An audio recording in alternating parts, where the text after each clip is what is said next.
ফিলিস্তিনের মসজিদুল আকসা মুসলমানদের কাছে পবিত্রতম স্থান, যার প্রতি সম্মান প্রদর্শন এবং সম্মান রক্ষা করা মুসলমানদের ঈমানি দায়িত্ব।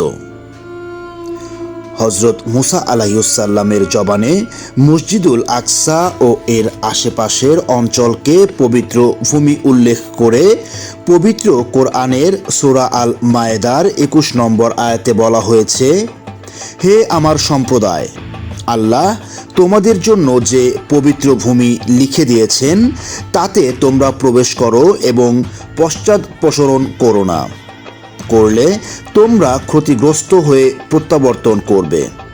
সূরা আল মায়েদা আয়াত নম্বর ২১।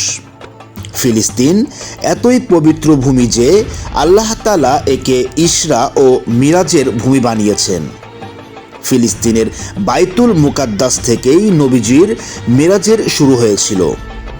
সূরা বনী ইসরাইলের ১ নম্বর আয়াতে আল্লাহ তাআলা বলেন, পবিত্র সেই সত্তা যিনি নিজ বান্দাকে রাতারাতি মসজিদুল হারাম থেকে মসজিদুল আকসায় নিয়ে যান, যার চারপাশকে আমি বরকতময় করেছি, তাতে আমার কিছু নিদর্শন দেখানোর জন্য।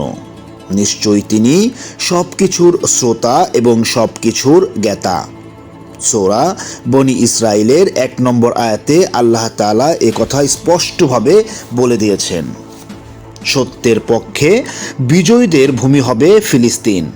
বাইতুল মুকাদ্দাস তথা ফিলিস্তিনকে মহানবী হজরত মুহাম্মদ সাল্লাল্লাহু আলাইহি ওয়াসাল্লাম বিজয়ীদের ভূমি হিসেবে উল্লেখ করেছেন, অর্থাৎ ইহুদিদের নির্যাতন ও হত্যাযজ্ঞ একদিন শেষ হবে। মুসলমানদের একটি দল তাদের সঙ্গে যুদ্ধ করবে এবং বিজয়ী হবে। আবু হুরায়রা রাদিয়াল্লাহু তাআলা আনহু থেকে বর্ণনা করেন, রাসূলুল্লাহ সাল্লাল্লাহু আলাইহি ওয়াসাল্লাম বলেছেন, কিয়ামত সংঘটিত হবে না যতক্ষণ না পর্যন্ত মুসলমানগণ ইহুদি সম্প্রদায়ের সাথে লড়াই না করবে। মুসলমানগণ তাদেরকে হত্যা করবে, ফলে তারা পাথর বা বৃক্ষের আড়ালে আত্মগোপন করবে।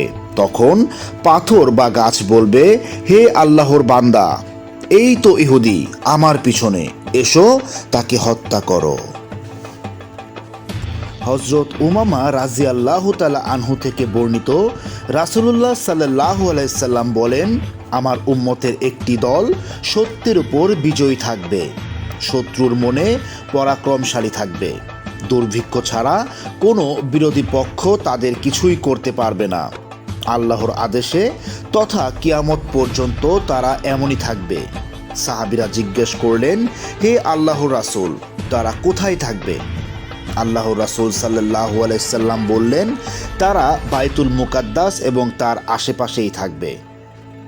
সহিহ মুসলিমের ৩ নম্বর খণ্ডের ২৮৯৬ নম্বর হাদিসে হযরত আব্দুল্লাহ ইবনে হারিস রাদিয়াল্লাহু তাআলা আনহু থেকে বর্ণিত, রাসূলুল্লাহ সাল্লাল্লাহু আলাইহি ওয়াসাল্লাম বলেন, পূর্ব দিক অর্থাৎ খোরাসান থেকে কিছু লোক বের হয়ে আসবে, যারা ইমাম মাহদীর খেলাফত প্রতিষ্ঠায় সাহায্য করবে এবং খেলাফত প্রতিষ্ঠা সহজ করে দেবেন।